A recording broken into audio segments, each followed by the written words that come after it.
Noches a todos. Mi nombre es Maritza Sánchez desde México. En esta ocasión nos acompaña el profesor César Jiménez Cohen desde Argentina.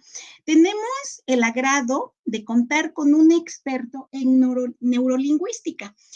Es para nosotros difícil en este canal dar una descripción o una reseña de todo el trabajo que ha realizado en su vida. Es una labor ardua, es coach, es profesor, es acompañante en procesos de seguridad, intelectuales, académicos, formativos. No terminaría de hacer una presentación. Sin embargo, inicio agradeciendo su presencia y la colaboración que nos da a este canal, que seguramente a partir de hoy va a ser uno de nuestros invitados frecuentes, porque una vez que lo escuchen, ustedes entenderán la razón. Muy buenas noches, doctor César. Muy amable, Maritza. Te agradezco muchísimo. Agradezco a Leonel, que está también en los equipos, a Anita, que está presente. Les agradezco muchísimo esta oportunidad de poder llegar a docentes de diferentes partes de Latinoamérica, de habla hispana, y que podamos tener este acercamiento a través de lo que es la ciencia de la educación, cómo enseñar mucho mejor y de mejor calidad. Es básicamente eso. Así es. Profesor, ¿qué es la neuropsicolingüística del aprendizaje en la inclusión? Bueno, podríamos empezar a ver lo que es la psicolingüística en sí. ¿Qué es la psicolingüística? ¿Basada en qué está la psicolingüística? Y bueno, es una rama de la psicología y está basada en tres pilares importantes, que es uno, la psicología del pensamiento, de cómo es el estudio esto de la manera que tenemos de pensar, la psicología de las emociones, la manera de sentir que tenemos, y la psicología del lenguaje, donde habla del origen de las palabras, saber cuáles son los significados realmente. Eso es lo que realmente se enfoca en la psicolingüística. Pero también, como es un estudio, una disciplina que está basada en estos pilares, también apunta a estudiar cuatro cosas que son el cómo se adquiere el lenguaje, cómo se desarrolla, cómo se comprende y cómo se utiliza. Es tan importante saber esto, Maritza, porque muchas veces le damos muy poca importancia al lenguaje y el lenguaje tiene mucho que ver en nuestra comunicación. Nosotros somos seres comunicativos por excelencia. Tenemos sentidos que de alguna manera estamos comunicando. Es más, comunicamos aún sin decir nada. Si, por ejemplo, para hacer un ejemplo así, no sé, algo como más gráfico, si Ana le dice a su pareja, mi amor, ¿tú me amas? Y la pareja se queda en silencio, así como por 5 segundos, Ana ya le empieza a sentirse preocupada, porque dice, ¿y? O sea, se supone que tiene que responder inmediatamente, y no responde, y pasan 10 segundos, 15 segundos, 30 segundos, y el cerebro, fíjate qué interesante, se va a inclinar a decir, algo está mal acá. Claro. No va a pensar, quiso decir sí, pero de una manera mucho, no, va a decir, lo está dudando. No es que lo va a decir que no, sino que lo está dudando. Entonces, hasta el silencio, Marisa, comunica.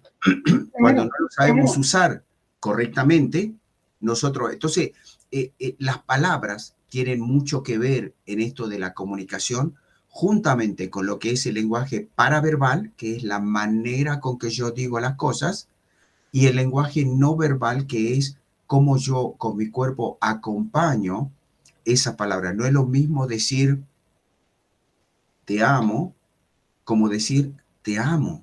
O sea, hay diferentes maneras y eso tiene mucho que ver en la comunicación para llegar a que las personas que están alrededor nuestro se sientan incluidas en nuestro equipo, en nuestra clase, en nuestra familia, en nuestra, yo lo llamo siempre, en nuestra tribu. para que esto de la manada, de pronto yo siempre le digo a los docentes, ustedes son los líderes de la manada. Ustedes tienen que dirigir y el alumno siempre está buscando quién es el líder de la manada. Y sabes qué, Marisa, la conducta del alumno, de ciertos alumnos que tienen esa tendencia que ha emulado eh, y que quiere ser el líder de la manada, por lo general lo que hace es que cuando él ve que el docente no es el líder de la manada, porque no tiene autoridad, no se comunica muy bien, le cuesta decir la clase, entonces ese alumno va a llamar la atención del liderazgo, haciendo chistes, diciendo groserías, haciendo ruido, molestando al otro alumno, llamando la atención para decirle inconscientemente dentro del aula, yo soy el líder. O sea, necesitamos tener un líder y bueno, yo voy a ser el líder. Esto es como cuando, viste, en la casa no hay un papá y una mamá, entonces siempre el hermanito mayor es el que hace de mamá y papá. Quiere hacer de mamá y papá, pone autoridad y se enoja, reta. Bueno, esto pasa lo mismo dentro del aula y por eso es importante que el docente desarrolle ese lenguaje, tanto corporal o esta parte de la propiocepción, que es el lenguaje, el séptimo sentido que tenemos todos, se llama propiocepción, que es cómo yo me paro, cómo yo me pongo, cómo está mi cuerpo, ¿no? Y eso transmite. Si yo me inclino hacia adelante o estoy un poco con los hombros caídos, la persona que me va a estar viendo, el alumno que me va a estar viendo, va a encontrar como una debilidad en mí, que hay algo que me está pasando. Esto es muy común cuando dice, ¿le pasa algo? No, no me pasa nada. Pero dicen, yo veo Y de como que esta está manera, raro. perdón que lo interrumpa, de esta manera, sí, si somos el líder de la manada, tenemos que tener la capacidad y la sensibilidad de percibir todo esto que está sucediendo de aquel lado, para poder entablar una comunicación que no necesariamente sea verbal, ¿cierto? Totalmente, el saber aprender a leer el lenguaje no verbal del alumno. Por eso esto de la inteligencia emocional, que es muy importante, el poder entender las emociones del otro, el poder comprenderlas y saber cómo la voy a manejar, el poder tener esa posibilidad de saber que hay un alumno que es más es más exponencial, se quiere imponer, y está el otro que es más tímido. Entonces, saber hacer el equilibrio de esos dos para tener una armonía dentro de la clase. Y el líder se va a sentir querido, porque eso es lo que hace el alumno, el docente. El docente, fíjate que la mayor cantidad del tiempo es, por favor, atiendan, especialmente en la primaria, por favor, atiendan, atiendan, chicos, atiendan, porque la atención para el cerebro está relacionado al amor. O sea, para el cerebro, amor no es dar besitos, traer regalos, tener relaciones. No, no, no. Para el cerebro, amor es atención. Es que alguien te preste atención. Cuando alguien te presta atención, sea desconocido, sea conocido, sea tu familia, sea un ser querido, el cerebro le dice adentro, esta persona me ama. Por eso, en los negocios, en las ventas, la atención al público es fundamental, porque le está diciendo, no sé si te pasó a ustedes de ir a una zapatería y que la chica te atienda tan bien en la zapatería que tú al final no le compras nada, pero te vas con una sensación de que te atendió muy bien. Entonces, ¿sabe qué hace tu cerebro? Quiere volver de nuevo. Aunque no haya comprado nada, quiere volver de nuevo y aunque sea, va a comprar algo porque va con el cargo de conciencia de que no compró algo y bueno, voy a tener que comprar algo. Esa atención de engagement, se dice en inglés, que es como te compromete. Y por esa razón es muy importante este hecho de enseñar al alumno el de la atención. No se trata de decirle, atiendan chicos, se trata de cómo yo le voy a enseñar a ellos a que lo importante que es prestar atención. Primero, número uno, no se le puede hablar al alumno dándole la espalda, porque el alumno va a aprender emulando. Y a veces uno no tiene mucho tiempo, entonces mientras va escribiendo va hablando, y bueno, es un método bastante práctico como para poder decir el programa del día de hoy, pero no es contraproducente para el alumno que yo le esté hablando dándole la espalda. Es casi como hablar con alguien mirando hacia otro lado. Para el que está escuchando, se siente incómodo, como que no se está dirigiendo a mí, se está dirigiendo a otra persona. Por más que me está hablando a mí, parece que se está dirigiendo a otra persona. La propiocepción, la posición del cuerpo, dice a quién va dirigido eso. Por eso, eso es una herramienta muy importante para el docente, poder tener una lectura general del aula de cómo se siente la personalidad. La personalidad de un aula lo da el docente. La personalidad son tres cosas, aparte de lo que dice. En su opinión profesional y esta amplia experiencia, ¿por qué es relevante el hecho de que la sociedad en general conozca las limitaciones de los seres humanos? Porque entonces voy a poder aplicar lo que se llama la inteligencia social. Si yo sé hasta qué punto, por ejemplo, en ustedes, si ustedes, un ejemplo, no supieran hablar inglés, pero yo empiezo, I'm going to talk to in English, all that explanation is going to be in English, voy a decir, ¿por qué no entienden? Pero ustedes no estaban obligados a aprender. Entonces, yo sé las limitaciones, hasta dónde ustedes pueden entender, y yo voy a usar eso para poder hacerme comprender y no utilizar otras cosas que tal vez por desconocimiento lo voy a usar solamente por aparentar o por demostrar o por querer hacerlos ver, sino que se trata de la empatía, esta empatía que existe y que el ser humano necesita saber cuándo el otro, hasta dónde llega el otro para que yo pueda ayudar o respetar, ¿no? ¿Viste eso del derecho?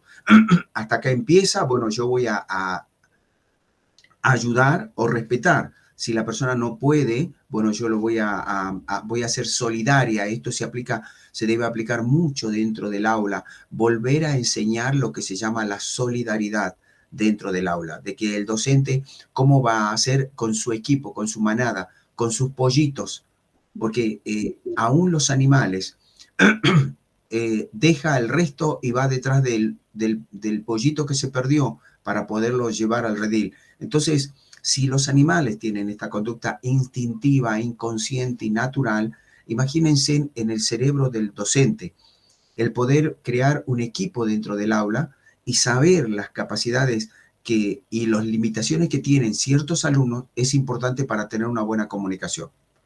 Perfecto.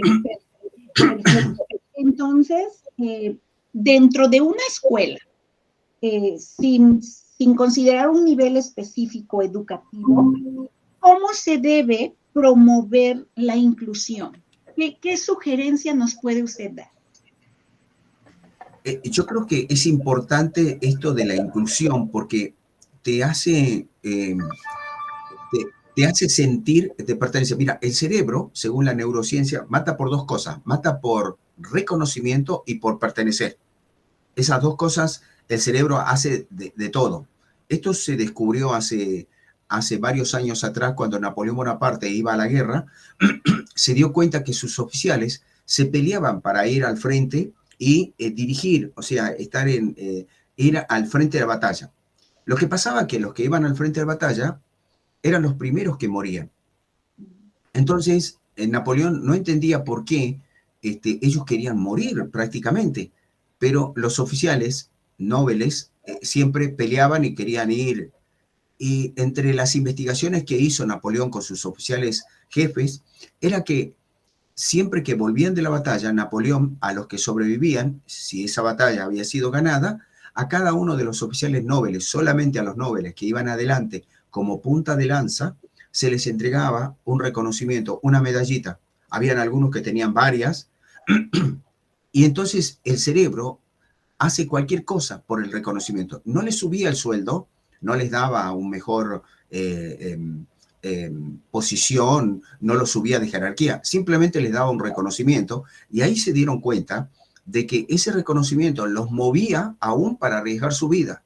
O sea, mataban o arriesgaban su vida con tal de recibir un reconocimiento. El segundo era el pertenecer.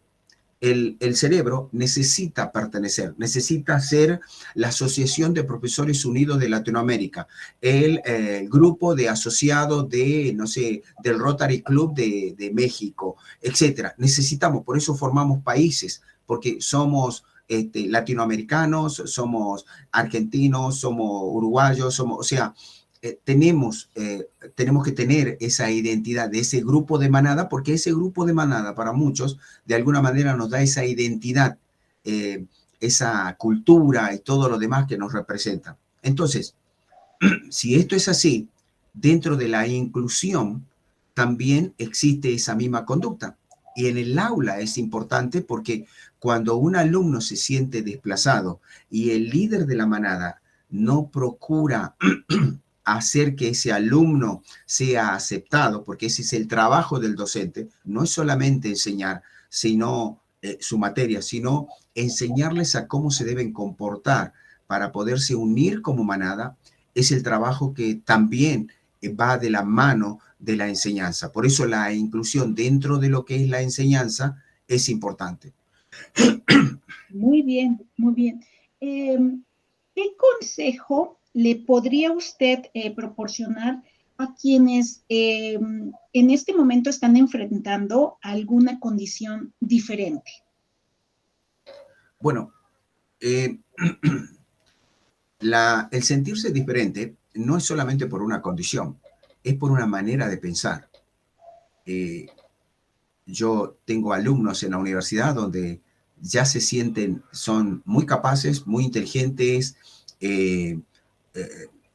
son físicamente muy parecidos, pero ellos se sienten mentalmente ignorados, desplazados, marginados.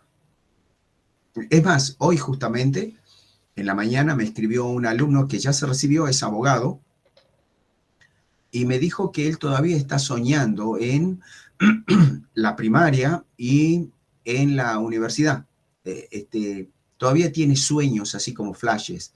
Y lo otro es que no se siente como que fuera abogado. Está trabajando en un bufete de abogado, pero no se siente como abogado. Entonces entré a su página de Facebook. Él me escribió por WhatsApp. Entonces vi el dibujito que ponen en el fondo del WhatsApp y puso como un muñequito de un juego de dibujos animados. Y en el Facebook pone todos juegos así de juegos animados, como si ustedes lo llegan a ver a la página, va a decir, es un chico, un adolescente, o sea. Entonces, de la manera que nos comportamos, es en la manera que nosotros adentro nos identificamos cómo somos, cómo nos sentimos. Y ahí es donde el cerebro hace que donde yo pertenezco, yo me excluyo, no es que me excluyen, sino que yo me excluyo, no tengo la habilidad de incluirme porque en realidad yo no necesito esperar que alguien me incluya. Si yo puedo entrenar al alumno para que tenga la habilidad de poderse incluir él, se va a incluir, en serio, por más que tenga un problema. Mira, es más, tengo a Teresita, una abogada, que tiene un problema en la mano. La conocí hace como 3 años, yo estaba dando capacitación en el Instituto Provincial de la Administración Pública, capacitaba a funcionarios de gobierno, y ella llegó a una posición muy alta en la parte de discapacidad. Y ella iba a mi clase, entonces un día no me di cuenta, estaban escribiendo algo que yo estaba dictando y vi que ella tenía problemas en la mano y se ponía la lapicera en la mano y iba tratando de escribir. Entonces yo le dije, Teresita, ¿está bien? No, lo puedo hacer. Oh, ok. Entonces no le insistí. Y hoy en día, ella ya se casó hace un año más o menos, ya tiene, está embarazada, es una persona muy linda de carácter, es una persona muy hermosa como persona, sociable, es muy agradable hablar con ella. Y no me he dado cuenta que tenía discapacidad. Es más, a veces lo tengo que pensar, pero se nota su discapacidad en una de sus manos que no puede mover porque la tiene mal. Y tiene una relación con su pareja muy linda y sin embargo ella vive una vida perfectamente normal porque ella no se ha excluido. Ella tiene la habilidad de haberse, sin darse cuenta, de haberse incluido. Yo creo que tendríamos que no solamente enseñar el asunto de que al otro pueda incluir al otro, sino que ese otro tenga la habilidad de cómo, porque cuando sucede eso, no vamos a tener que gastar o enseñar a cómo incluir a los demás, sino a cómo el otro tenga la habilidad de poderse incluir él mismo, tener esa habilidad. Hablaríamos entonces de una automotivación o de trabajar la motivación desde temprana edad. Totalmente. Sí, y hacemos recuento, yo creo que muchos de los problemas que tenemos como sociedades, indistintamente el país de donde estemos transmitiendo, considero que es una generalidad. Sí, yo coincido totalmente. Yo tuve la oportunidad de estudiar y de trabajar en Estados Unidos y era docente de un colegio donde yo era docente de español, daba una clase después del horario de clase, después de las 3 de la tarde hasta las 5, donde habían chicos que tenían algunos problemitas de, por ejemplo, en la parte motriz, y ellos no se sentían así. Y los chicos no lo hacían sentir así porque él no se sentía así. Pero sin embargo, conocí en otro colegio a un chico que estaba totalmente, él se sentía así, y aunque los otros, algunos otros, trataban de hacerlo sentir diferente, no podían, no lo lograban, y habían otros que lo hacían sentir peor. Entonces, él terminaba echándole la culpa a aquellos que le hacían sentir mal. Y en realidad eran las mismas situaciones, probablemente las mismas enfermedades o las mismas discapacidades, perdón, pero sin embargo la habilidad la tenía el uno porque se podía incluir, tenía esa habilidad de poder conversar, de poder charlar, de poder reírse, de querer hacer cosas y salir con sus amigos. Y él no se veía excluido. Se veía tal vez con discapacidad, pero no se veía excluido. Ok, muy bien. Entonces, bueno, esto es muy interesante porque desde el inicio usted lo comentó, las limitaciones las pone el cerebro y yo creo que es la parte que tenemos que trabajar y es una parte fundamental en los docentes. Yo creo que desde todos los ámbitos, las asignaturas, nuestras áreas, nuestros niveles, ¿no? Y trabajar con nuestros chiquitos porque esto es el y hay que aprender a conocernos y a aceptarnos y de ahí, de la aceptación de uno, parte hacia la generalidad. Sin embargo, notamos quienes trabajamos con adolescentes como un puente que en algún momento se ha roto en comunicación con la familia, con los miembros de la familia, y a veces buscan más personas o a un líder fuera de la manada de casa, digamos, ¿no? ¿Por qué resultaría una situación así, profesor? Muy simple, a mí me sucede muy seguido, Marisa, padres a quien yo conozco de mis alumnos, que siempre me dicen, estoy muy contento que mi hijo tenga muy buena relación con vos, te admira muchísimo, etcétera, etcétera. Y ellos siempre me preguntan, ¿por qué hace mi hijo, que es muy extrovertido, que es muy revolucionario, que es muy independiente, que es muy ir en contra de todas las cosas, siempre está haciendo, ¿por qué contigo es diferente? Y yo le respondía de que la atención, que yo a mis alumnos le dedico atención cuando tengo que hablar con ellos, hay una posición en el cuerpo que se llama posiciones de poder, que es cómo yo me voy a posicionar delante del alumno, y simplemente se trata de la atención. Cuando tú atiendes a alguien, le robas el corazón. Él no se da cuenta, pero le robaste el corazón. Y entonces, la atención que tendría que haber dado el papá mientras estaba con el televisor, mirando y diciendo, yo te escucho, no te hagas problema, y está mirando la televisión, o chequeando, porque es una persona muy importante, y está chequeando todos los mensajes que el gobernador o el presidente le está dando, el alumno, el cerebro del hijo está diciendo, no me atiende, por lo tanto no me ama, y como no me ama, yo tampoco voy a corresponder eso. Pero voy a amar a aquel que me atiende. Y por ejemplo, los amigos lo atienden. Los amigos, cuando van, dicen, hablemos, sí, dale, yo voy a estar siempre contigo. Ustedes van a ver en Facebook, ellos priorizan más las fotos de sus amigos, las noches, pero los padres no existen dentro de la página de los chicos adolescentes, por simplemente la relación que existe en la atención. Porque la atención para el cerebro es tan importante que te puede excluir o incluir, ya sea en una conversación, ya sea en un equipo de trabajo, ya sea, por eso te vas a dar cuenta que en una empresa, por ejemplo, cuando el líder está hablando con todo el equipo y no se dirige a uno en específico y con todo lo demás, esta persona se siente excluida. Está dentro del equipo, cobra, gana y todo lo demás, pero no se siente incluido dentro del equipo. Y tarde o temprano la persona desiste y dice, no, yo prefiero irme y no seguir ahí, pero igual vas a ganar dinero. El cerebro no le importa ganar eso, lo quiere hacerse sentir. Acuérdate que el cerebro, las 24 horas busca la felicidad y reducir el dolor. Las 24 horas está buscando eso, de continuo está buscando eso. Y en base a eso, cuando hay algo que a mí no me hace feliz, como siento que no me aman, entonces mi cerebro me va a empujar para que yo me vaya de ese lugar. Por eso es importante que dentro del aula los docentes podamos tener un poquito más de atención. Y para los papás que me están escuchando, qué importante es que usted le dedique tiempo a la persona más prioritaria dentro del hogar, porque ellos van a ser los herederos de todo lo que usted deje, desde su casa, la ropa sucia que tiene, las deudas que tenga, el televisor. Usted se va a quedar, ellos se van a quedar con todo eso. Y si usted no lo entrena, no los prepara, no les dedica atención, ellos van a hacer exactamente con sus nietos lo mismo. Van a hacer exactamente lo mismo.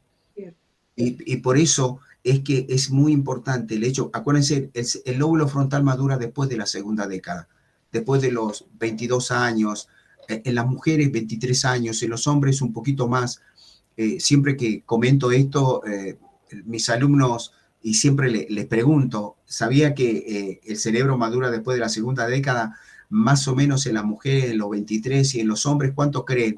Y empiezan a decir 40, 45, a los 60, profe. Bueno, cuando yo hago esto generalmente, los alumnos se sienten incluidos dentro de la clase, porque la participación es un signo de la inclusión dentro de la clase. Ellos, sin darse cuenta, dejaron de estar pensando en cualquier otra cosa y se volvieron a la clase. ¿Pero por qué? Porque ellos creyeron que yo le estaba prestándole atención también a ellos para hacerlos participar. Y ahí de nuevo vuelvo. La atención hace como que el alumno termina diciendo, me gustó la clase porque simplemente creyó él que yo le estaba prestando atención. Pero yo también, a mí también, me hicieron creer que ellos también me estaban prestando atención por el solo hecho de que me estaban mirando. Fíjate, Marisa, ¿viste cuando vas a dar las clases, los alumnos te miran así? Sí. Y cuando tú te mueves, ellos empiezan a, porque si hay alguien, te empiezan a seguir con la mirada. Y siempre les digo en esto de neurooratoria pedagógica, les digo a mis docentes, a mis alumnos que son docentes, que cuando usted quiere saber a ver si la clase ya la tiene controlada, dominada usted, tiene que moverse en diferentes posiciones, se le llaman los lugares de poder dentro del aula, y si el alumno hace esto, de seguirle, de hacer, porque no tiene que mirarlo para escucharlo, pero si él lo hace de forma inconsciente, entonces ya lo tiene aquí en el bolsillo. Ahora se va a tratar de saber cómo va a transmitir el mensaje. Y eso habla de la atención. El docente se va a sentir atendido. Ya no va a tener que decir, por favor, pay attention o présteme la atención o deme la atención. Simplemente la atención va a fluir y ahí va a ser una relación de amor entre docentes y alumnos. Y eso hace la clase. Pues muy bien. Tus palabras nos confortan a los que estamos en esto de la educación. quienes dedicamos todos los días de nuestra vida a fomentar los valores, las asignaturas, la inclusión, la motivación del estudiante, la construcción pedagógica, pero no solita, ¿no? Es integral, es una construcción integral. Y ahora que hablamos de nuestra neuropsicolingüística, es todavía más interesante porque estamos constatando situaciones que tienen que ver con nuestro cerebro y que hemos adoctrinado o mal adoctrinado a nuestro cerebro a seguir patrones que quizá estaban equivocados o no estaban bien cimentados, que poco a poco vamos a ir escuchando, vamos a irnos retroalimentando entre nosotros docentes y hasta llegar a quienes realmente son nuestro motor, que son nuestros estudiantes, ¿no? Y así de los distintos niveles, usted con los docentes, nosotros con los chicos, y así nos vamos. Y de verdad, muchísimas gracias por acompañarnos, por sus palabras, y yo quisiera que todos, todo el equipo, nos uniéramos, y si tuvieran alguna pregunta para nuestro profesor César, adelante, o igual, doctor, usted para con nosotros, adelante. Quien quiera hacer la pregunta puede tomar el micrófono.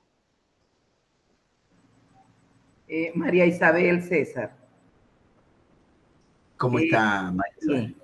Bueno, primero, felicitarte. No es una pregunta, es simplemente mi sentir. Felicitarte por tu sencillez, por tu conocimiento, por la forma de expresarlo de una forma tan didáctica, tan especial como tú lo eres. Desde Venezuela, mi sincera gratitud. Siempre, nunca me he equivocado contigo. Sé que eres una persona especial y realmente muchísimas gracias por compartir con este grupo de profesionales y esperemos seguir contando contigo. Un abrazo. Muy amable, gracias, María Isabel. Te comento, Marisa, esto no hubiera sido posible si no hubiera tenido la amabilidad, María Isabel, de presentarme y de contactarme. Le agradezco muchísimo, yo la admiro mucho a la doctora por su carrera, su trayectoria, su manera inclusive de transmitir el conocimiento, así que es mutuo la admiración, María Isabel, le agradezco muchísimo.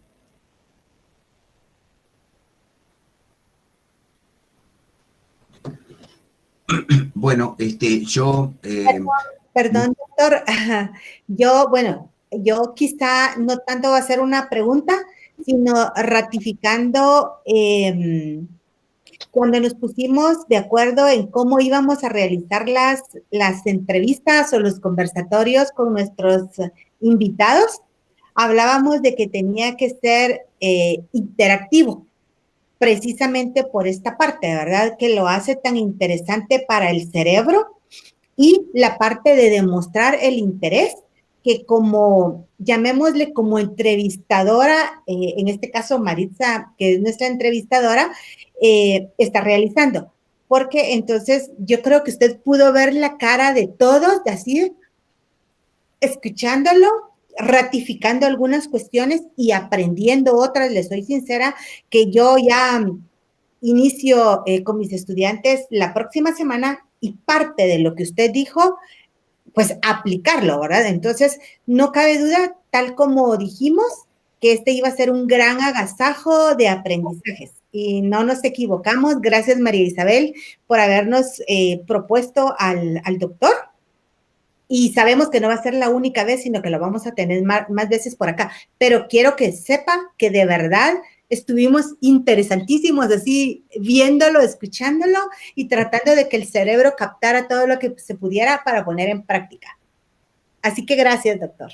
No, gracias a ti, Anita, te agradezco un montón. Y esta parte donde tú dices que vas a tratar de poderlo aplicar en la clase, muéstralo a tu cerebro desde la manera que vas a experimentar, a ver qué pasa con cada uno de estas técnicas. Por ejemplo, el de la prestar atención. El de prestar atención, a ver qué pasa solamente con eso. Porque cuando el cerebro va a hacer muchas cosas, uno dice, pero yo me propuse, ¿por qué no las hice? porque el cerebro se fue abrumando con todo lo que iba a hacer y dijo, bueno, lo postergó para otro momento. Pero si tú te propones uno solo nomás, por ejemplo, el de los movimientos de poder o el de los lugares de poder dentro del aula. Si tú te paras, por ejemplo, vas dando una clase y tú te dices, voy a ver ahora, voy a aplicar esto de a ver si cuánto me están atendiendo mis alumnos, porque si les preguntan, yo les digo, sí, te estamos atendiendo, pero como el lenguaje corporal, acuérdate, Ana, podemos mentir con nuestra palabra, pero no podemos mentir con nuestro cuerpo. Nuestro cuerpo está diseñado para decir la verdad. Entonces, nuestros alumnos no se dan cuenta, ellos hablan con su cuerpo también y dicen la verdad. Pueden mentir con su palabra, pero con su cuerpo no. Entonces, si yo estoy parado y me muevo, el alumno, si me está prestando atención o si lo que yo estoy diciendo me está tocando, yo voy a seguir, no voy a permitir que el profesor en algún momento se me vaya. Tengo que seguirlo con la mirada y ahí donde tú te vas a dar cuenta que tu experimento dio resultado.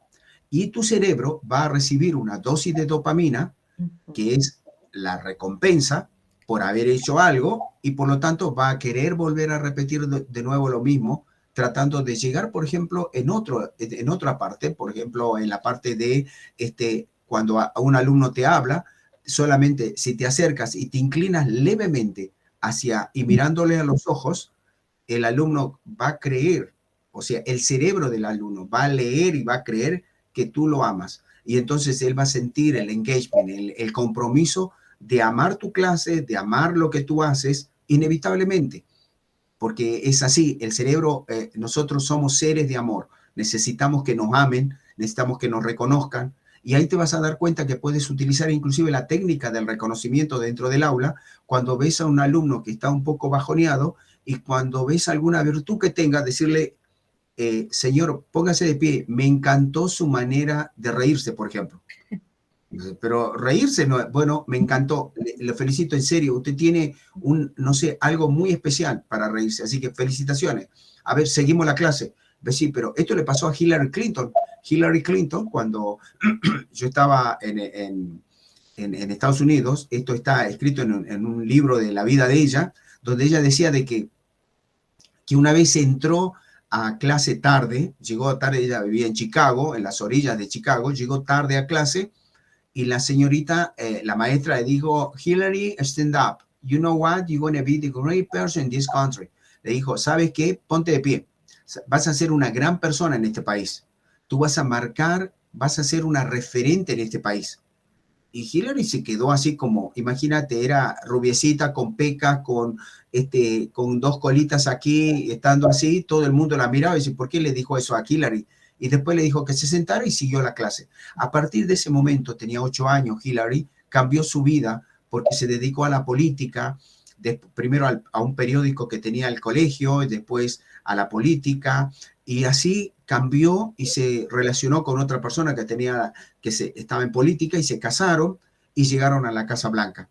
Ella después lo contó esta parte, y era que en Estados Unidos Hillary la usaban como un mal nombre, entonces se burlaban de Hillary, y la profesora necesitaba levantar a Hillary, levantar su ánimo, su autoestima, y lo hizo públicamente el reconocimiento.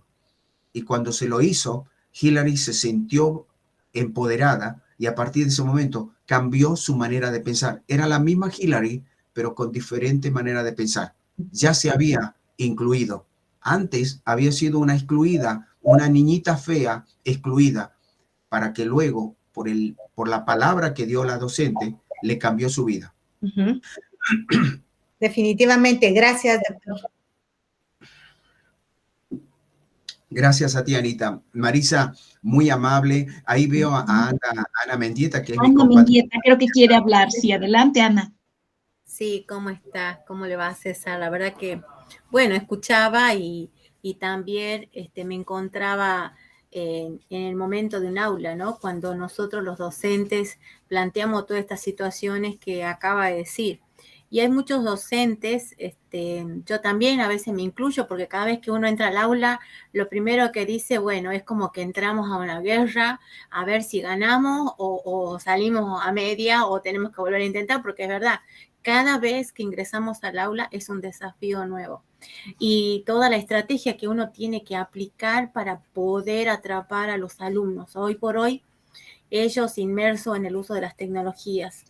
Y bueno, es ahí donde los docentes necesitamos, también me incluyo, porque cuando conocí el tema de lo que es la neuroeducación, dije, esto tiene que ser mostrado, visualizado mundialmente. ¿Por qué?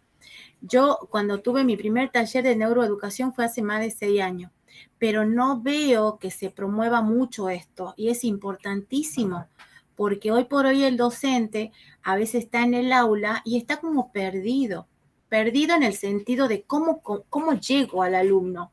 Y todo lo que acaba de decir César es, la verdad que es muy importante.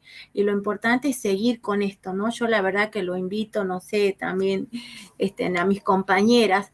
Creo que tenemos que impartir mucho esto de la neuroeducación, de la neurociencia, las técnicas, los tips, para que los docentes sepan, ¿no? Aquí en Tucumán, cuando fue la pandemia, en una de las encuestas que hice a los docentes, ellos planteaban que se sentían muy agotados. Y en su momento, supongo que lo conoce el doctor Hernán Aldana, él es un neurólogo también de Buenos Aires, dictó un taller y los docentes se sintieron tan, a ver, ¿cómo lo puedo decir? Parte de ese taller, porque se sentían que más tranquilos, o sea, era como que fue un tomatierra, ¿no? Y es lo que hoy se sintió medianamente con todo lo que fue comentando, y a medida que iba hablando, yo iba recordando facetas medianamente en el aula, porque esto de la neuroeducación, de cómo tenemos que ponernos en el aula hoy por hoy, replantearnos nuestras estrategias es fundamental. Pero muchos docentes que no las conocen todavía estas herramientas muy valiosas. Yo digo, son armas muy importantes para nosotros los educadores. Así que muchas gracias, la verdad. Yo, bueno, compartiendo con este grupo de personas especiales, sinceramente, muy, muy feliz de ser parte y, bueno, muy agradecida porque haya estado también.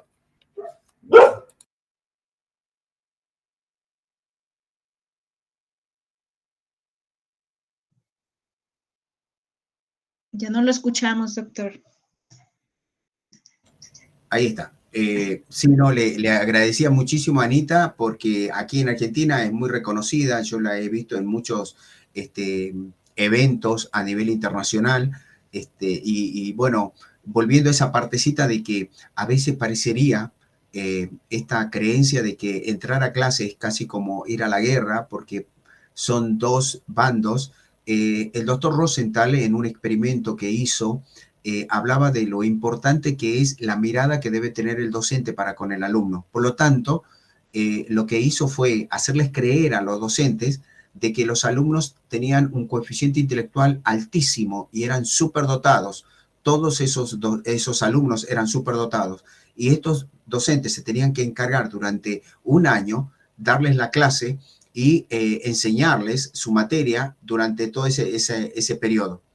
Cuando llegó el momento de la clase o del final de la clase, se dieron cuenta que después que le hicieron un test de inteligencia a los alumnos subieron 5 puntos más de inteligencia. Y dijeron, pero qué raro, pero no eran que eran inteligentes, en realidad les había mentido, no eran inteligentes, eran chicos problemáticos, términos medios, conflictivos, les costaba muchísimo estudiar, pero a los docentes les hizo creer que los alumnos eran superdotados. Entonces, los trataron como tal. La idea fue que si yo tengo una mirada diferente para mis alumnos, más allá de lo que en estos 5 sentidos estereoceptivos que nosotros tenemos, que generalmente para poder identificar algo, lo primero que utilizamos es la vista, luego probablemente el oído porque escuchamos hablar a esa persona y luego el tacto porque tal vez lo tocamos para saludar, no es suficiente para el cerebro poder tener una toda la información de saber cómo es el alumno. Entonces, tenemos que tener crear nosotros esta imagen. Esto se hace también, Ana, con respecto a los hijos o a la familia. Qué hermosa familia que tengo. Hacerle creer al cerebro. Entonces mi cerebro va a tratar como si fuera una excelente o maravillosa familia por una cuestión inconsciente. No me voy a dar cuenta. Pero así va a responder la familia, porque mi cerebro te muestra solo lo que él cree que tú quieres ver. No lo que tú quieres ver, sino lo que él cree que tú quieres ver. Y te va a hacer ver solamente las cualidades buenas que tiene algo si solamente te enfocaste en eso. Ahora, Rosenthal intentó hacer esto y le dio muy buenos resultados.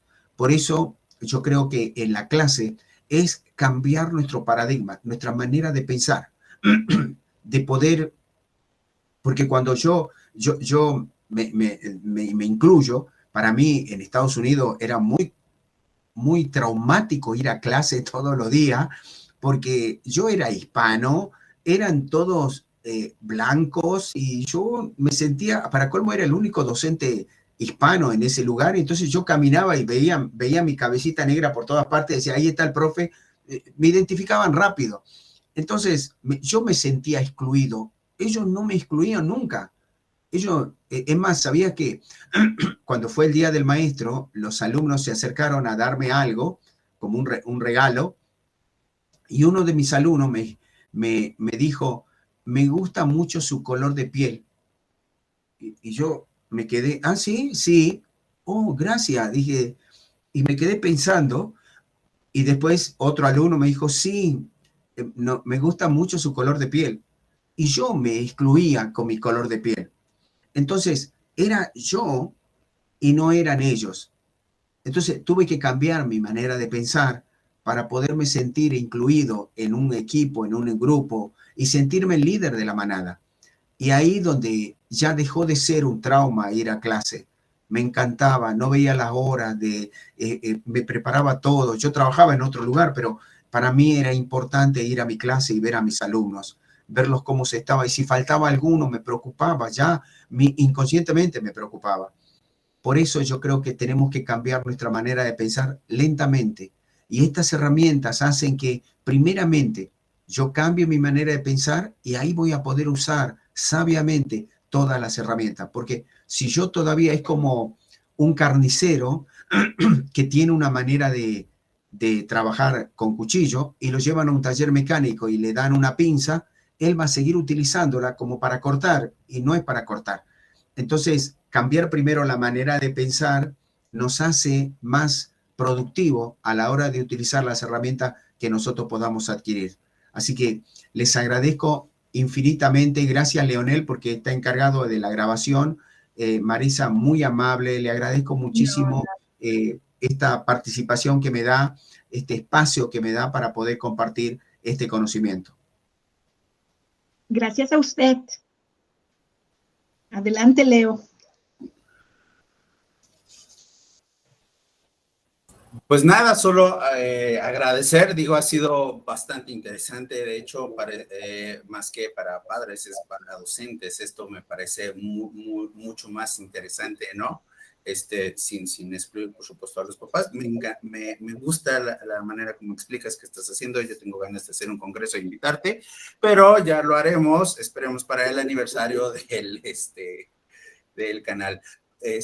Agradecer nuevamente la participación de todos y bueno, en este momento detengo la grabación.